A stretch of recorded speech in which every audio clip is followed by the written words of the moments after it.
Mayor, how do you... I'm not going to forget you, Lisa.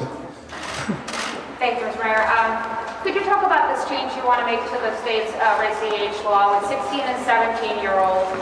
It's my understanding that judges already have the discretion to refer a case to criminal court for some youth offenders. Can you address that part of it? But can you also talk about the other potential risks that young people will be facing if they're being asked to cooperate with law enforcement and they can't do so because of whatever circumstances they may be involved in, the risk that they may be potentially placed in as well? So, and the fact that you asked that question, I was surprised also.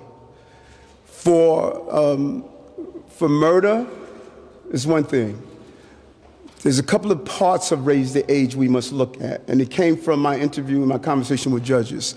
Number one, we have to stop this mindset that if the young person is carrying a gun but is not in public view. So we had a case where a young man shot off a gun inside his house, but it was not in public view, so they only could send him to family court. But another case where he's walking down the block, same young man, walking down the block with a gun, shoots himself in the leg. It was never in public view, family court. Eventually, he harmed someone because of those different encounters. So we have to get away from this mindset that if it's not in public view, then you're not going to charge them in Supreme Court. Guns, if you want to charge someone for other crimes in family court, I could live with that. Guns, we draw the line. Now, here's what's really interesting, Gloria. If you pass crack cocaine to someone, the crime is different than if you pass a gun to someone.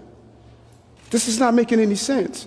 And so the goal is to say that if you are caught with a gun in this city, you are going to go to criminal court. You're not going to family court. And if you're a repeated offender, even if you sit down and cooperate with the police department, if you're a repeated offender, you go to criminal court.